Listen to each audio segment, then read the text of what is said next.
Chapter 8. Unloading the plug-in pistol. Recruit and train your own people instead of depending on others. There's a devastating weapon which can misfire, injuring potential leaders in our industry. This little weapon can also backfire on new distributors, crippling and sometimes destroying their ability to recruit and train long-distance prospects. Both of us fired this weapon in our first year as new network marketers, and it is discharged daily by new people in MLM organizations all over the world. We call it the plug-in pistol. Here's how it works. The phone rings. It's one of your distributors who tells you very enthusiastically that she has a major, well-connected prospect in another state who is so credible he will make billions of dollars for everyone in her upline. Once those remarks are uttered, the pistol is fired. So I need to plug him into someone in that city. Do you have a leader there whom you can recommend? Even more complex is the foreign prospect due to the language barrier. We just signed up a distributor in Tokyo, and he's so excited. What kind of training meetings do we have going on in that part of the world? We want to get him plugged in right away. The problem with trying to plug in people in this way is quite simple. It seldom works and more often backfires, negatively affecting your new distributors and often creating a permanent obstacle to their success. Success in network marketing is tied to our ability to prospect, recruit, and train, and teach others to do the same. No distributors have ever become successful through a welfare mentality of having others do everything for them. There are many examples from which to draw, and in this chapter we'll prepare you for each of the situations you are likely to face. Plugging into a long-distance training meeting. In long-distance sponsoring, network marketers commonly sign up new distributors and send them to whatever training session is going on in that particular locale. Let us say this right up front before we say anything else. Most network marketers use this technique. Why? Because frankly they don't know what else to do, and it's the easiest way to handle the situation. It generally has a certain ambience of professionalism, and it can get people started.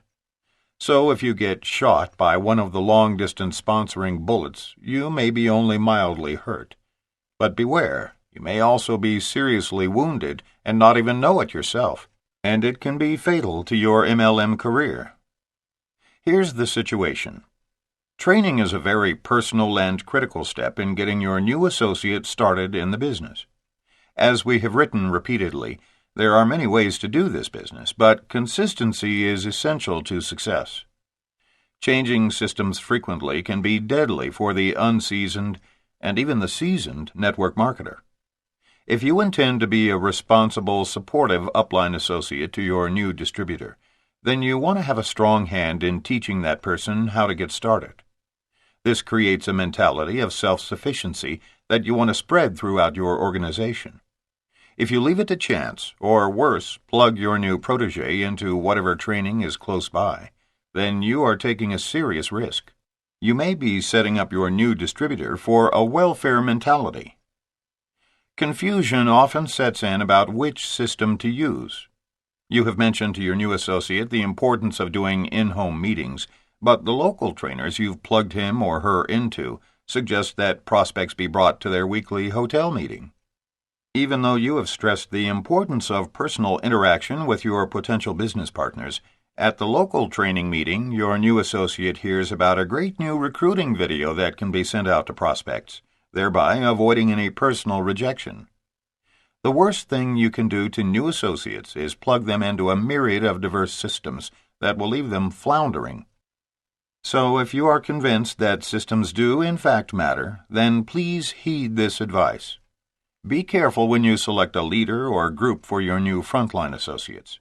Be as picky about their training as you would be about daycare for your own child. In our business, how your new recruits are trained is crucial to their success. But just as the best of all possible solutions, if the choice is available to you, is to stay at home and raise your own child, the very best method for taking your valued frontline associates from childhood to adulthood in the network distribution industry is to do it yourself. And remember, duplication is the name of the game. If you send your new recruits to other meetings, so will they. If you personally train your recruits, so will they. Recently, our own company has chosen to produce its own training materials and conduct its own leadership training conferences because of intense regulatory pressure. We are in the minority in strongly objecting to this policy change. In our opinion, it is akin to socialized childcare. If you have children, imagine how you would feel if the government decided that all parents are mandated to send their children to public daycare centers of the government's choosing. All children might be raised by the philosophy of those in power. It is the antithesis to American democracy and of freedom of choice. We are firmly against any company-imposed training of our valued new associates in business, unless that training was created and approved by field leaders.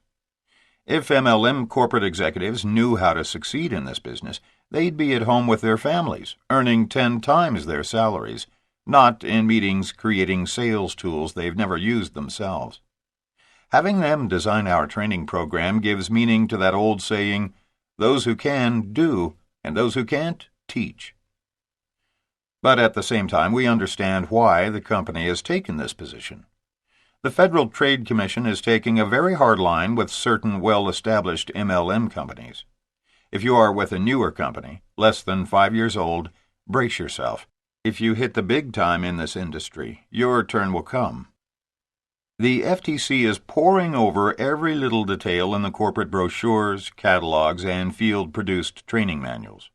And this government bureaucracy is holding the company ultimately responsible for the content of these publications. In response, MLM companies have decided to take the easy way out. They are reclaiming the right to produce training materials so that they can maintain control over all content to avoid lawsuits, and that leads them to also exert authority over all training procedures. While we understand the reason for their knee-jerk reaction to federal scrutiny, that still doesn't make it right, in our opinion. We don't believe in company-imposed training systems any more than we support mandatory daycare. And we don't accept the erroneous notion that just any citywide training will do for our new distributors, especially during their formative first year in the business. The potential problems are as threatening as the inherent challenges in not being selective about the care of your own children. There are thousands of horror stories about sending a new recruit to a local training meeting held in another city. Mark recalls a personal story of his own. In 1986, he plugged his cousin Steve from his hometown into a local meeting because a distributor who was quite successful was moderating it. What follows is Steve's humorous account of that particular evening. "I was turned on about the business because I was tired of practicing medicine and figured my career was taking me nowhere. When Mark sent me a newspaper clipping of him jumping over his tennis net after a game in his backyard, and I knew he had been broke just 6 months earlier, I got very excited. He sent me the information. I filled out an agreement and then called him back for training. He said that since a local doctor was conducting a Saturday training session, I should attend his meeting. I'll admit the fact that another MD was involved helped me shake my professional pride issue. After all, why should a 35-year-old successful doctor be signing up in MLM? Yet I rationalized that this was no different than an AA meeting in that it might be embarrassing at first, but, after all, everyone was there for the same reason. During the drive to the meeting, I began to think about all the interesting entrepreneurs and business experts I would undoubtedly meet. When I first walked in the door, my suspicions were confirmed. My negative suspicions, that is. A patient for whom I had recently performed a medical procedure that very week approached me and jokingly said, loud enough for everyone to hear, "Good God, Doc, after what you charge for minor surgery, surely you don't need a part-time job in a pyramid deal."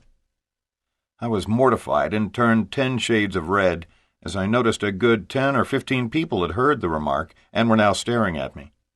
I laughed off the comment, shook his hand, then moved away, quickly isolating myself from him and that group by selecting an empty chair on the other side of the room. The lady I sat next to was quite well dressed and looked like a solid citizen, so I introduced myself and made a little small talk. She confided in me that she, too, had just signed up under another couple out of town and was here at a training meeting for the first time. Then she began telling me that her former massage therapist had actually sent her to the meeting. What excited her the most was that she had been doing what she called a treasure map for wealth, which she explained to me was cutting pictures of material objects out of magazines and pasting them on a canvas. Twice a day, she told me, as I loosened my collar and glanced around, hoping no one was listening to this conversation, she sat down by her pictures, chanted the word Hugh, then envisioned unexpected income falling into her lap. It wasn't until she told me that, in a channeling session, her archangel Michael informed her in ancient Aramaic that she should attend this meeting, that I walked out, never again to attend an MLM meeting. We've heard tales much worse than this one, so listen to us carefully. When distributors in your organization call and ask if you have any leaders in Michigan or Florida or Texas whom they can plug a new person into for training and support, tell them no. This isn't a business in which you merely sign them up and plug them in. Associates should be supported long distance until they are experienced and self-sufficient by utilizing proven training materials. Only after they are solidly established can they go to other leaders' meetings for additional support and company bonding. But it will take some time before they're established. Always remember the Yarnell's 81st law. Whenever you send a credible person to an out-of-town meeting, he or she will invariably pick a seat next to someone whom God planted on this earth to demonstrate that not all the squirrels are in the trees. On that fact you may depend. If you choose to send a new associate to another leader's meeting, do so by checking it out thoroughly and asking for referrals about the quality and content of the training. Don't just blindly send someone there, taking the path of least resistance. You can't expect someone with no vested interest in your downline to give your associates the same kind of attention that you would provide them. Each leader's primary responsibility is to train and support those on whom he is paid in his own line. Even the most extraordinary leaders may not mind including your associates in their meetings, but they are not likely to go the extra mile for them. Most are stretched to the limit just trying to build their own lines and support their own associates. Yours will certainly go by the wayside. By simply plugging prospects into an existing meeting, you are offering them mediocre support at best during the critical time of getting started in our business. Do your own training. So what should you do if you are the type of parent who, given the choice, would be inclined to stay at home or run a business from home so that you could raise your own children? You will probably have the same instincts about supporting the children in your downline. Let's assume that you agree with us that training should be a simple, easily duplicated system that can actually be reduced to a one-page training outline. Let's also assume that you have a new person who just signed up on your front line in another state. Begin by faxing him or her a copy of your one-page system.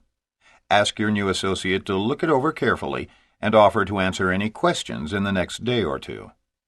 At the appointed time, make the call so you can answer any questions. Let him or her know the source and credibility of your system. Because you need to get it out of the way right up front, ask if he or she has any objections to the system. Conclude the discussion by letting the new associate know how avidly you believe in this system and that, if he or she wants your support in business, any deviation from this system is not allowed. Get your new associate to fully commit to your system. The next step is to have your long-distance associates purchase their introductory kit and product starter package directly from the company, as opposed to buying their products from us, as we generally do locally. At that time, if the option is open to you, have them purchase a short manual, less than 40 pages, put together by a leader whose system you are using, that teaches a simple, no-brainer way to do this business. Such a manual should be easily duplicated, able to be reduced to a one-page outline that explains a system that anyone from any walk of life can learn, implement, and teach. After your long-distance associates have started using the products and have read their short manual, arrange another telephone discussion, this time to target those issues that are the most critical in your system. Sometimes your new distributors will quit after the purchase of their first product package and before they complete their assignments. A certain amount of quick in-and-out attrition is normal in our business. But for those who continue on with you, recommend one or two of your most powerful motivational tools to help them build their business. These are the people with whom you will forge a close personal bond and create a lifetime business partnership. For these serious business builders, we then suggest that they purchase a complete training manual. We have invested years researching and writing the Encyclopedia of Network Marketing to guide serious network marketers to success.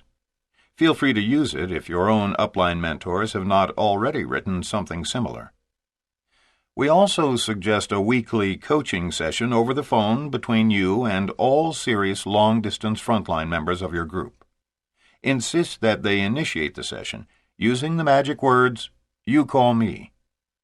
When and if they do, give them your unwavering support. If they don't call, move on to the next person. Be sure that their style of approach and their numbers are reviewed during this weekly telephone meeting. Discuss how many prospects they approached that week, how many audiovisual packages they gave out, how many appointments they set, how many people to whom they actually made a presentation, and finally, how many they sponsored. Encourage them whenever their style of approach and their numbers are inordinately low. Be a mentor and lead by example. Help them close their serious prospects. Give constructive criticism about how your new associates might develop on more personal levels. When coaching downline distributors, don't make the mistake of telling them what they did wrong. Doing this only reinforces the mistake and puts them into a downward spiral. Have you ever figured out how to do a don't? When you want to assist associates in changing, suggest what you want them to do right. Quite often the obstacles to overcome are within a person. If your associate is struggling with lack of confidence, suggest that she ask herself, "But what if I could?" Possibility thinking expands consciousness, increases self-esteem, and furthers the chances for success. The best coaches are those who remind people of their inherent ability. Just trying harder seldom produces results. In short, train your people as leaders and teach them to do the same with their people. Give everyone the opportunity to emerge as a leader. And you know the SW rule. Some will, some won't. So what? Because someone else is always waiting. Those who don't become leaders will gravitate toward codependency at the citywide meeting, if it exists in their locale. That's your backup plan. Maybe, just maybe, the archangel will show up and lead them back home. The value of a simple training system. Teaching a simple system is a good start toward taking charge of the leadership of your own organization. If you begin your leaders on the right track and prove it can create success for them, you have a good chance that they, in turn, will stick with the same program and pass it on. The following is an example of our one-page training. If you like it, adapt it for your own personal use. A good training system flows in such a way that it can be duplicated by the least experienced in your organization.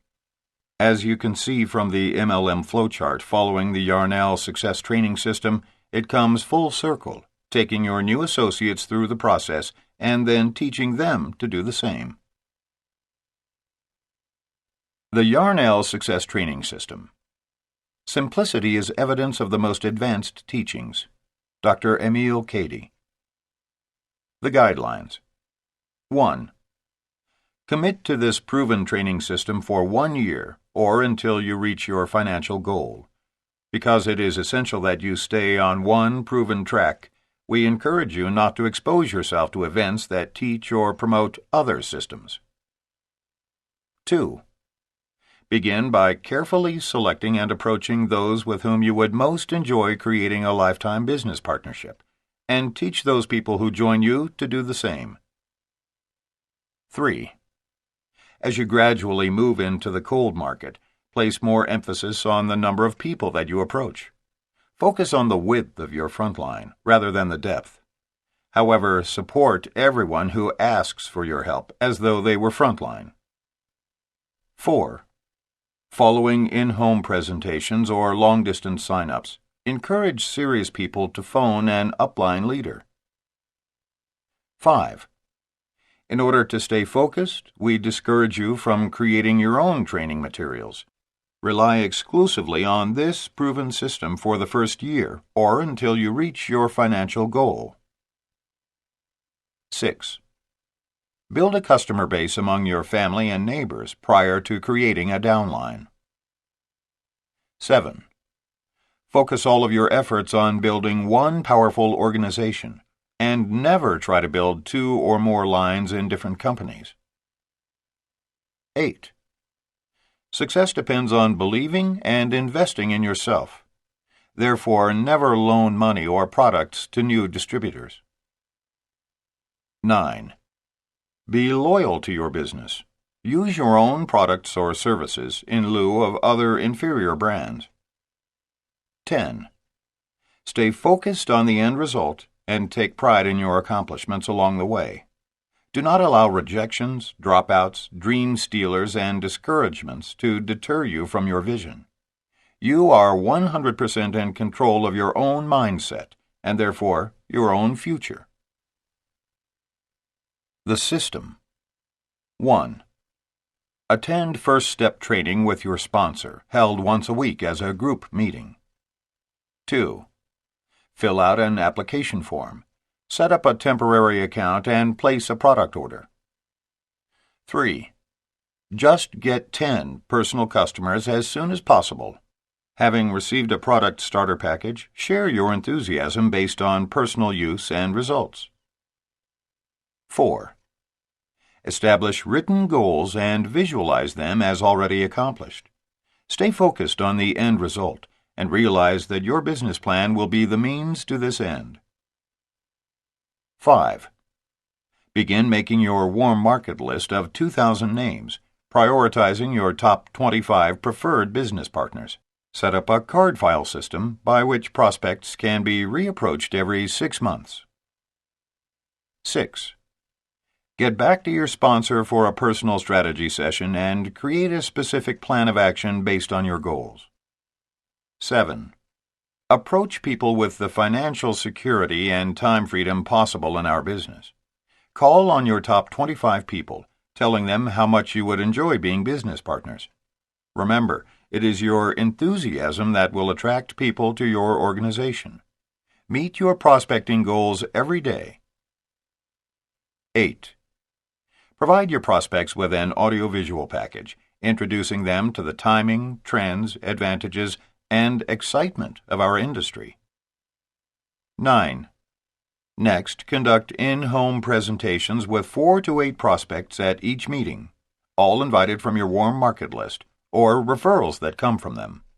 Your upline will be in attendance at your first 2 or 3 meetings. A. Hand out articles, reprints, etc. to establish the credibility of the industry. B.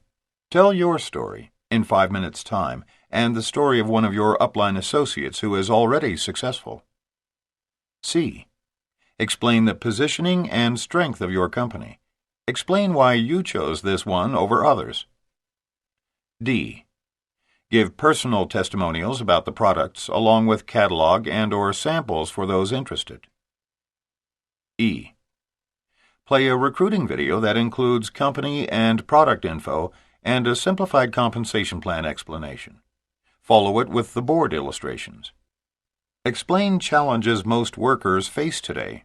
40-year plan/linear income. Explain 5x5x5 exponential growth allowing for 75% attrition. Explain roll-up factor when people quit. F. Answer any questions.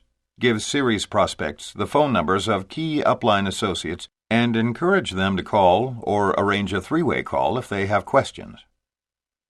G.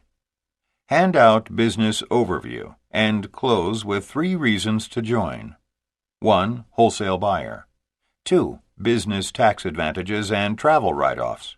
3. Creation of a lifestyle with wealth and independence. H. Invite prospects to next Saturday's training session. 10. Ask for a commitment. Sign up as a business builder, a retailing distributor, or a wholesale buyer. Alternatively, they may choose to become a customer or, at the very least, give you a referral. 11. Name the product package and list the exact training materials you wish new associates to purchase.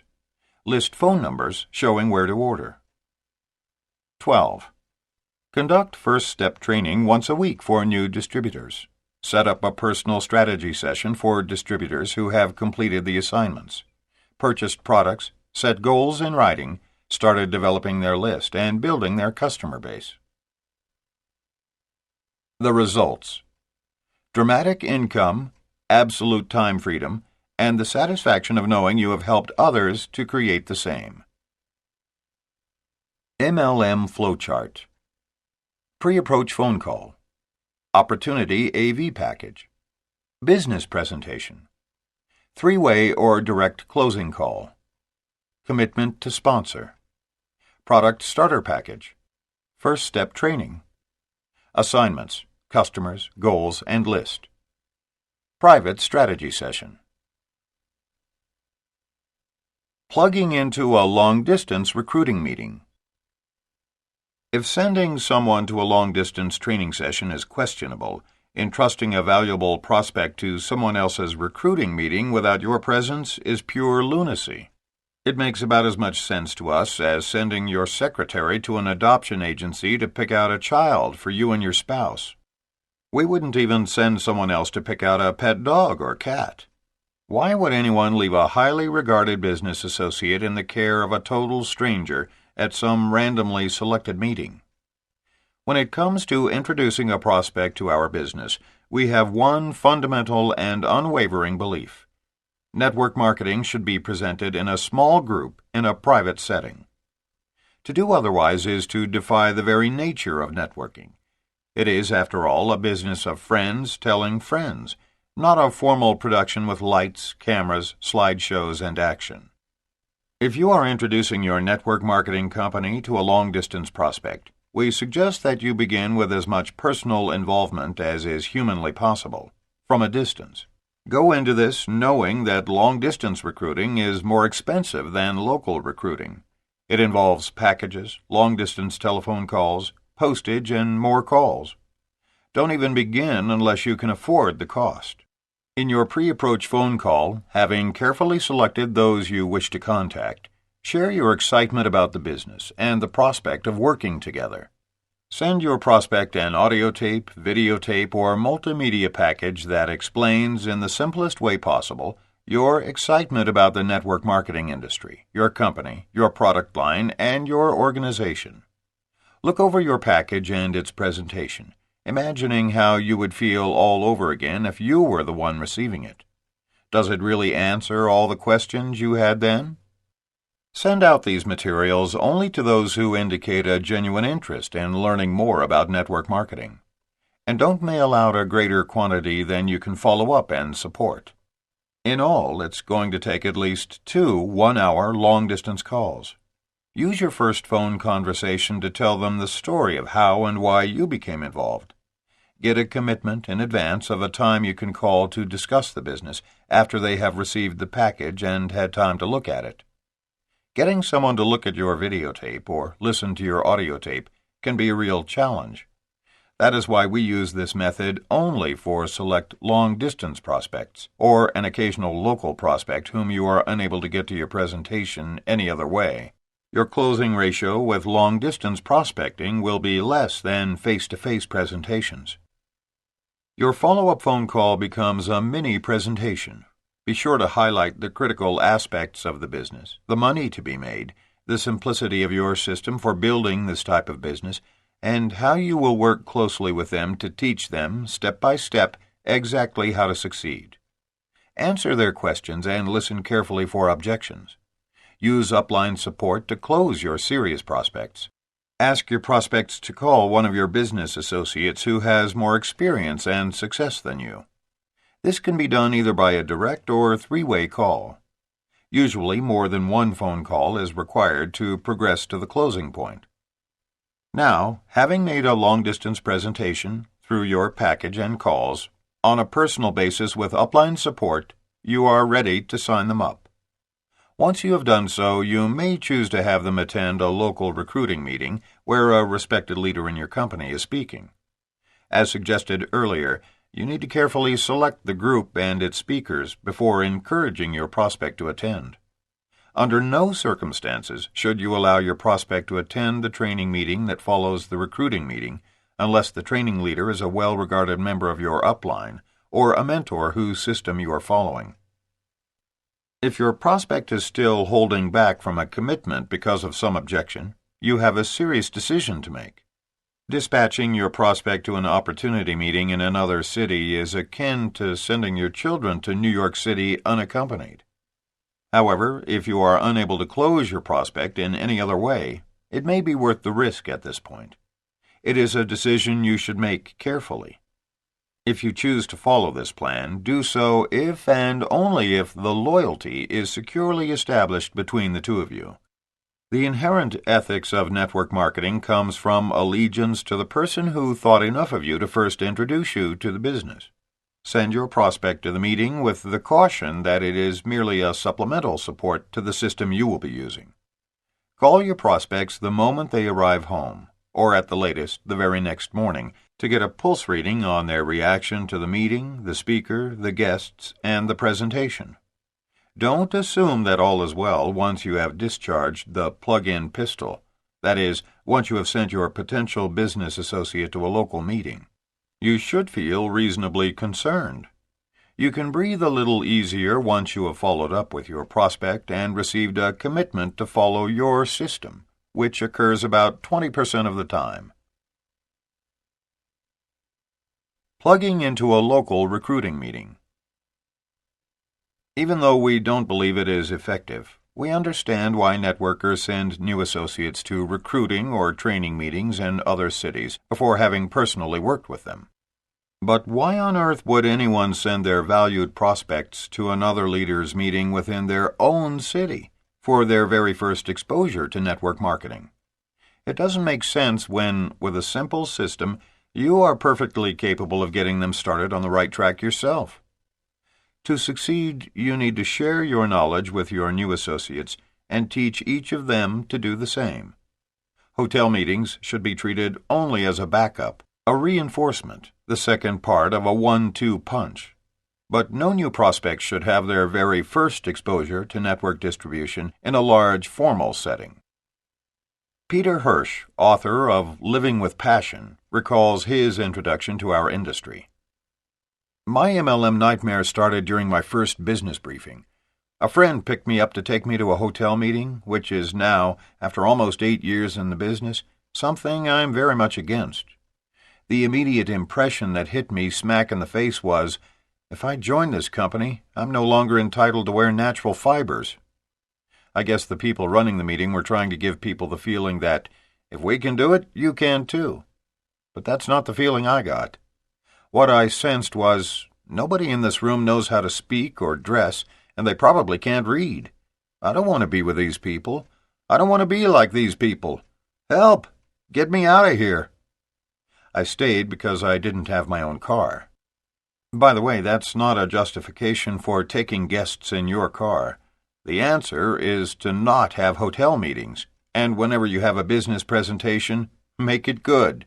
Make it so that your guests will want to stay without being held hostage.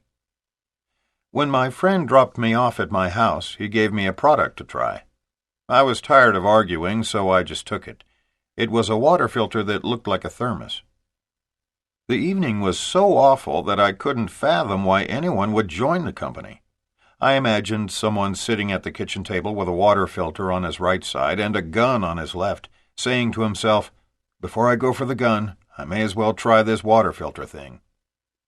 1 week later, I joined the company. Why? 2 reasons. First, the product was very good. I liked it, and I saw a need for it. Second, desperation. I hated what I was doing for a living. I was a practicing attorney, and saw MLM as a way out. In my first month, my organization moved close to $100,000 in wholesale products. Life looked grand. You see, I knew plenty of other attorneys who were also miserable. I was on my way to a lifestyle of the rich and famous. Then the real nightmare began. My second check was lower than my first. My third check was lower than my second. What was happening? They never said at the meeting that this could occur. The trend continued, and soon I had nothing left. The crash was devastating. Then it hit me. I had to actually learn this business. I had to learn MLM. In my first week with that company, I was taught the ancient MLM art of front-end loading.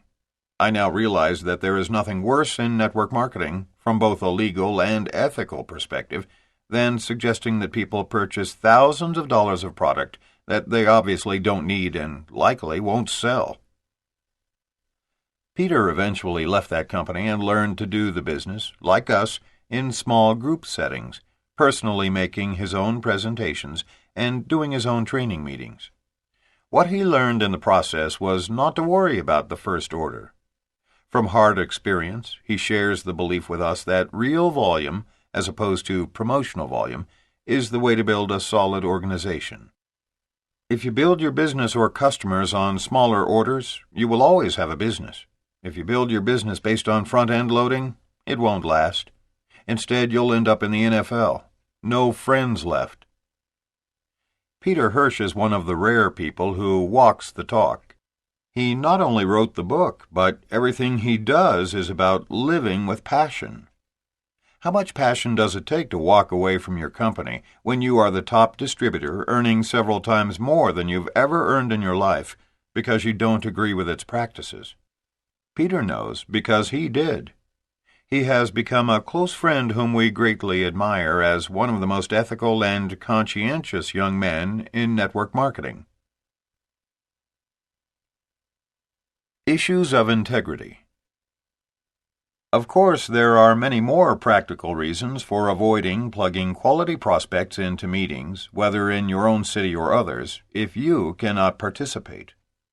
Some time ago, we were speakers at a meeting where a couple set up a table in the front reception area in order to register all the attendees.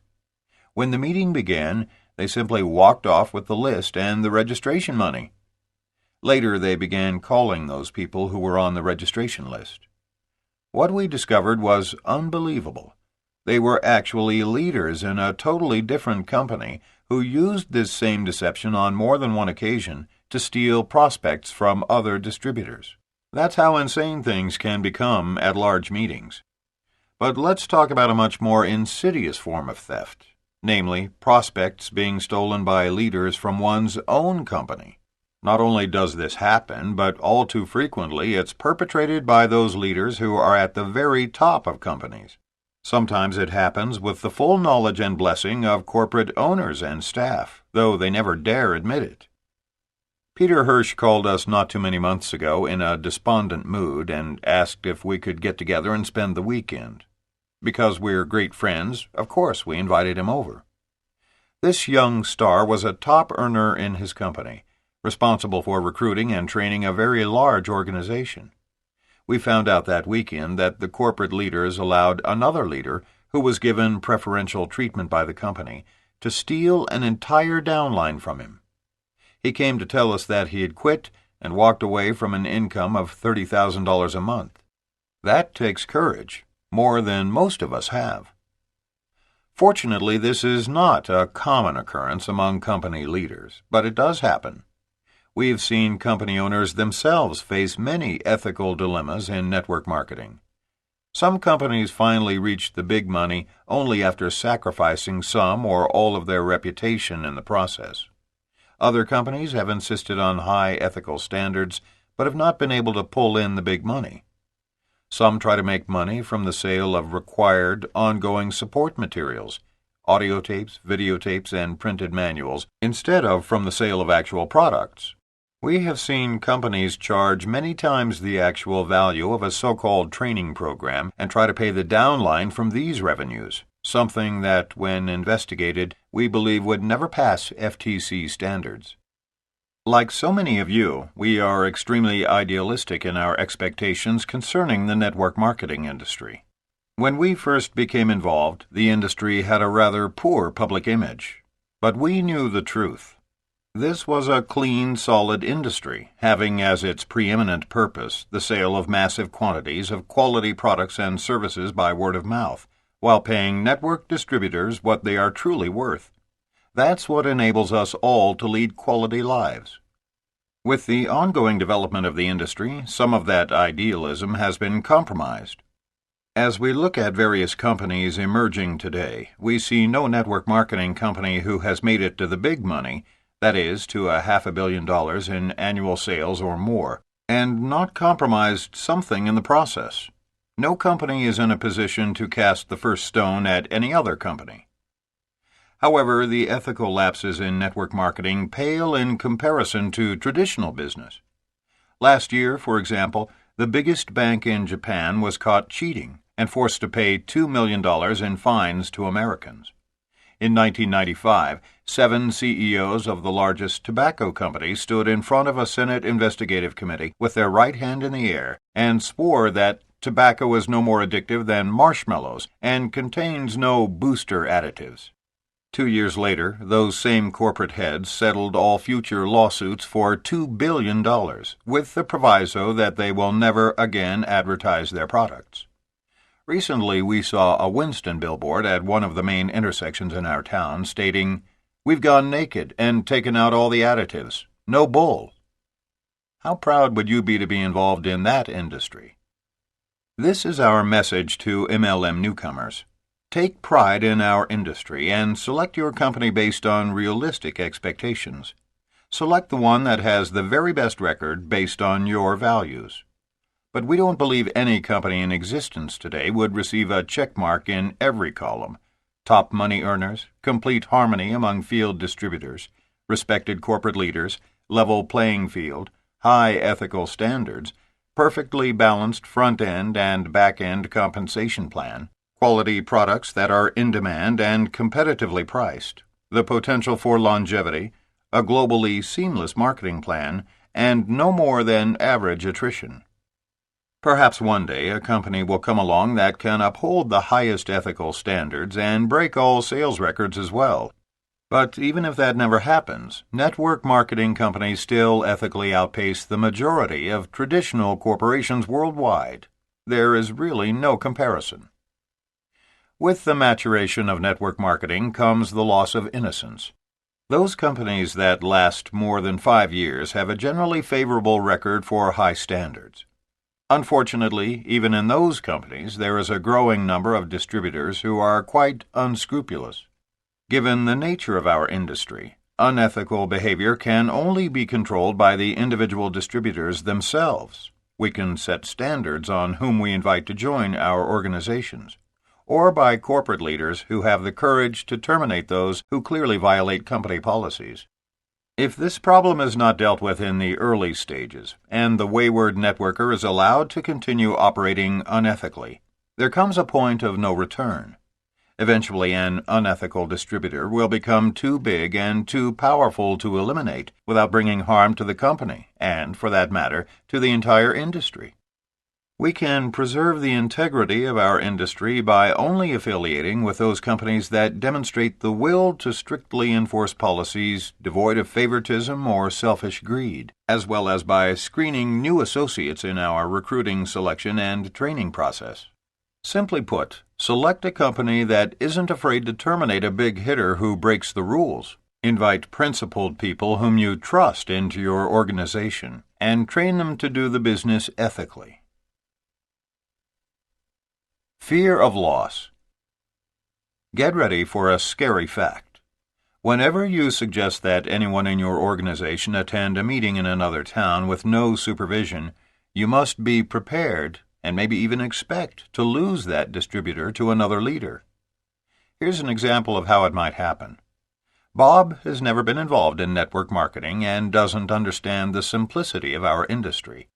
His friend Steve has heard about a meeting in Bob's town that is conducted weekly by a local leader. So before Bob is ever enrolled, he is plugged into the local meeting. Of course, when he arrives on his own and explains he's not yet signed up, some local leaders will be all too pleased to help out. Often they will first befriend Bob and then, during the course of the evening, attempt to persuade him that he should set aside his allegiance to the distributor who first introduced him to this business and sign up with them instead. They eventually lure him with promises of having special ties to their company, or suggestions that he cannot be successful without local support. Why sign up under an acquaintance 500 miles away when he can sign up here at home under a sponsor who can more adequately support him? Though it's a lie, Bob doesn't recognize it, nor does Bob yet understand the structural integrity of our industry. The need for local support is a myth. Were that not so, Bob would be limited in the development of his business to just his own area, with no potential for expansion. On the contrary, the secret to building a successful business is to become the leader of your own organization, never dependent on others for extended local support. The exponential growth of a network marketing organization lies in the distributor's ability to teach others an easily duplicated system for sponsoring and being sponsored anywhere in the world. So Bob shouldn't try to bypass Steve, the person who introduced him to the business. Although Steve may be inexperienced and distant, somewhere above him is a person in his upline with the necessary power, income, and experience to work with him and teach him proven techniques for succeeding in this business. But not realizing that, Bob very innocently signs up under the local group and decides to call Steve in a couple of weeks and break the news to him gently. There's no telling how many thousands of distributors have quit our business after plugging in leads to meetings in other cities only to have their prospects stolen by an unscrupulous leader. Of course, this could never happen if new distributors were taught not to entrust prospects in other cities to meetings until they've been signed up and trained. Even then, it isn't necessary. In our opinion, the entire notion of local support and weekly hand-holding meetings is not the way to build a successful organization. Both of us were sponsored by out-of-town leaders and then trained and supported by telephone. In fact, Mark didn't meet his mentor, Richard Call, until Mark was earning over $15,000 a month. The first time he called Richard, he was given a system over the telephone, and he went out and followed it. Even though it was Mark's first participation in networking, he learned enough in that phone conversation to earn serious money after just 4 months in our company. International recruiting. There's a real risk of collapse of the structural integrity intrinsic to network marketing in foreign markets. Breach of loyalty between you and your group, however promising in a newly launched market, is often a direct result of the plug-in pistol. It can even happen without entrusting someone to another leader's meeting. Success in a foreign market is dependent on several things. 1. The loyalty and communication between the sponsor and new distributor. 2. Well-translated training materials offering a simple, proven system. And 3. The self-reliance and proactive nature of the startup group in that country. Success does not result from merely finding one good person and plugging him or her into whatever training session happens to be offered locally. However, failure is quite probable. If done properly and taught truthfully, anyone can succeed at, and teach others to succeed at, the business of network marketing. Success doesn't require a myriad of formal meetings, training centers, product seminars, and other hoopla. But here's the problem. As unscrupulous networkers, of whom we spoke earlier, grow logarithmically, they can cause you big problems. Perhaps one of them meets your distributor at a corporate gathering, or at an open meeting, or at a training center, and finds out he or she is sponsored by someone thousands of miles away in another country. With no respect for the structural integrity of this business, the unscrupulous networker will suggest that your distributor would be better off sponsored under a local leader. Why? Because by doing so, he or she can share an office or use the training center, or receive close support from someone who knows and understands the local culture. Does a network marketer really need those things to succeed? No, but your distributor could easily be led to believe that he does. A really unethical leader may even offer your distributors kickback money to buy their loyalty away from their original foreign sponsor.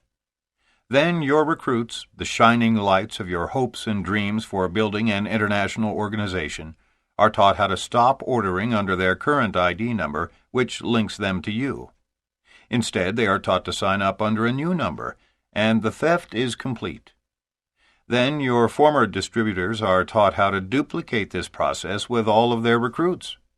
This practice has been the single greatest heartbreak for many decent network marketers. And it doesn't just happen to new first-year marketers. 10-year-old veterans are also its victims. And when it occurs in significant numbers, it becomes virtually impossible for a company to trace, find, and return all the lines to their rightful places in the original order. We have a message to corporate leaders who may be reading this chapter. This practice can be stopped, but it must be nipped in the bud. They must come down hard at the very first occurrence on those who make use of such practices. 1 strike, warning. 2 strikes, fine, and 3 strikes, they're out. The company's punishment should make a statement loud and clear. We will not tolerate unethical behavior in our distributor force. Period. End of story.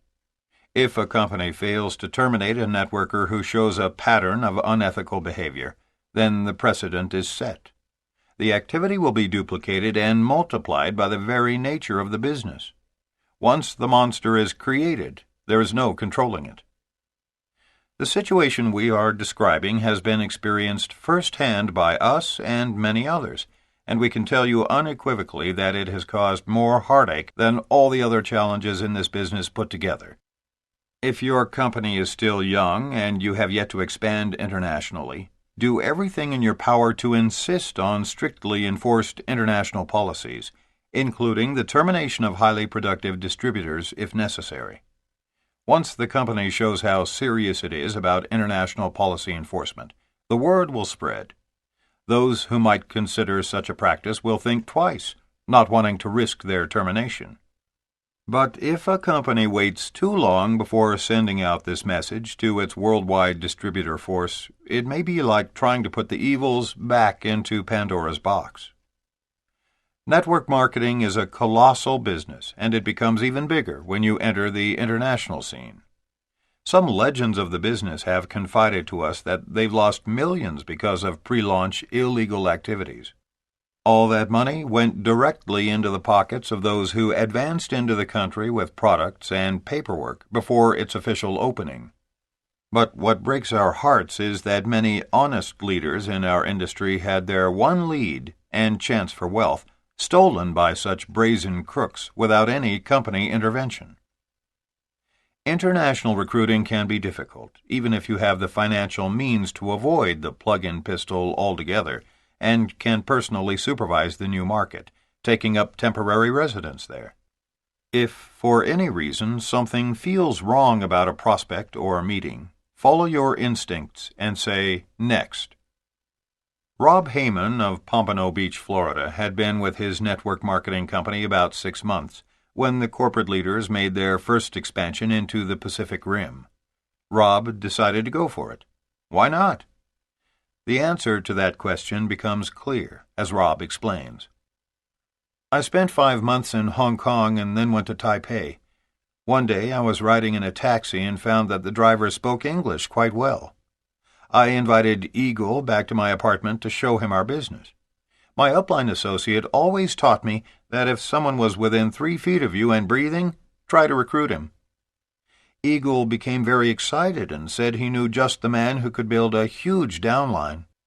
The only catch was that we had to meet him early that morning, at 2:00 a.m. My instinct screamed no, but I wanted to build a huge downline.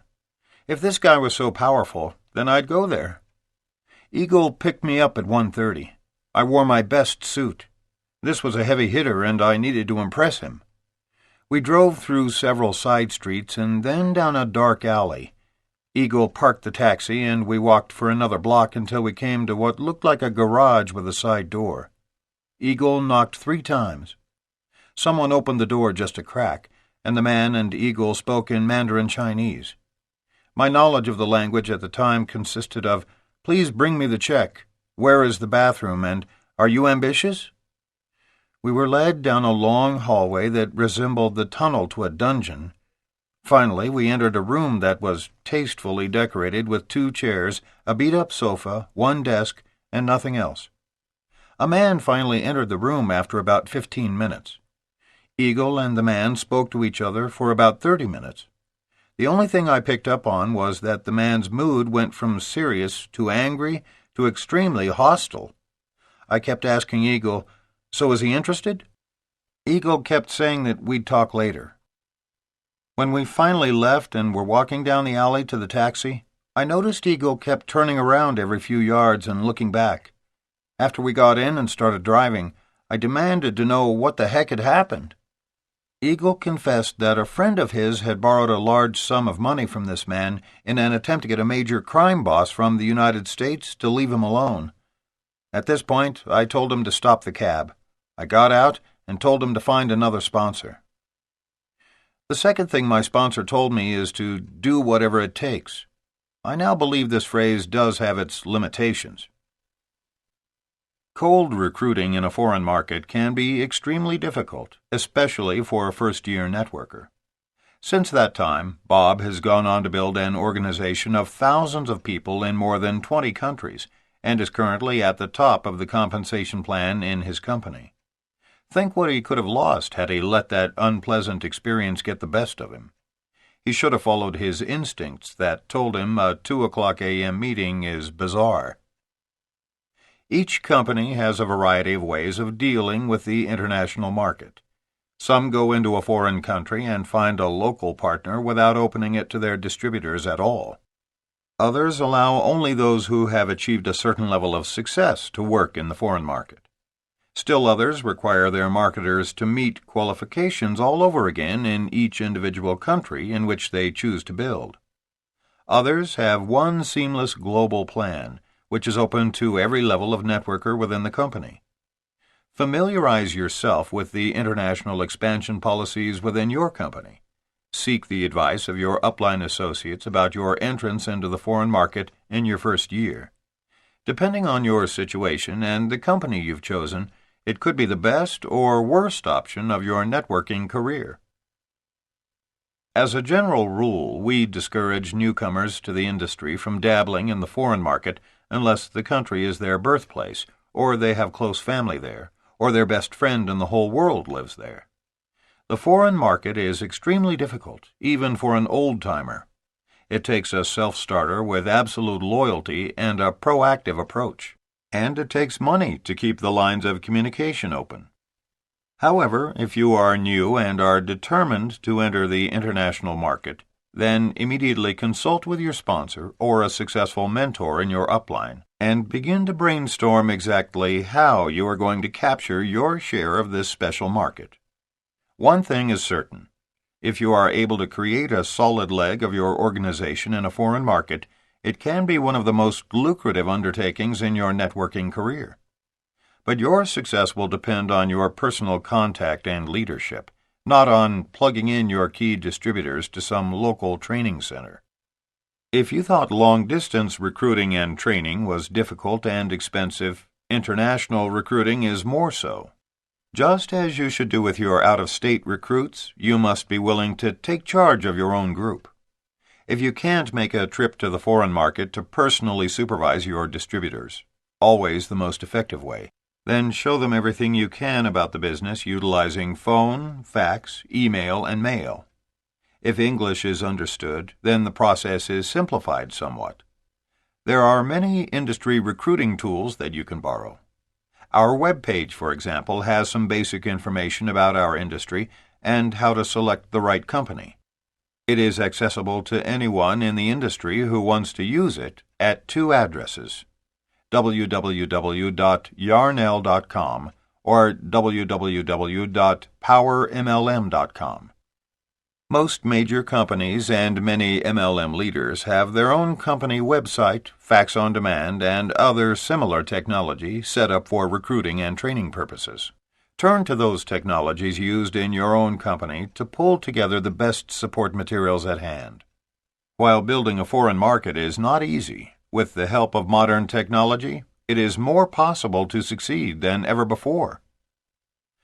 Through the various mediums at your disposal, make as full and complete a presentation to your foreign prospects as if they were sitting in your living room. It's important to recruit proactive distributors in another country. Make sure your foreign prospects understand the importance of assuming a strong leadership position. The right person will be invigorated by this challenge. The wrong person will feel a desperate need to plug into someone. As always, present all the information available, especially your story, as well as details on the company and product line, timing and trends of the MLM industry in their country, how money is made through leveraged income in your compensation plan. Once you have answered any questions, have a strong player from your upline team follow up with that prospect on your behalf. Unless you have a trusted upline associate or mentor visiting that market, never ever send your prospects to another leader's business briefing. Under these circumstances, with you being thousands of miles away and not part of the same culture, the risk of losing your recruit is simply too great. Let's assume that a prospect in a foreign market has decided to sign up under you and really go for it. Now the hard work begins. You must train this prospect based on the system you know works and teach him or her to do the same. We suggest that you begin by first sending a simple one-page training outline. Your new associate can easily adapt and translate it for that particular market. If a leader in the industry or in your company has a book, manual, or audio tape or videotape training package available and already translated for that market, and it fits with your system, then by all means direct your new group to purchase and utilize that material. But if you have nothing more than the one-page outline, you can still train very effectively. We have also found teleconference calls to be a solid way to build a foreign market. Given the fact that telephone systems are not as advanced in other countries as they are in the United States, this is not always an easy undertaking. But no one said this business would be easy. If you have a leader in that country willing to go to the trouble to set up weekly teleconference calls, take full advantage of it. These weekly calls are a tremendous support mechanism. If language is a barrier and an English-speaking leader is needed on these first calls, use simultaneous translation by someone who is bilingual. But whatever you do, keep control of your new group. Start them out right, keeping the system simple and easily duplicated. Impress on them the importance of using your system if they are to be on your team and supported by you and your upline.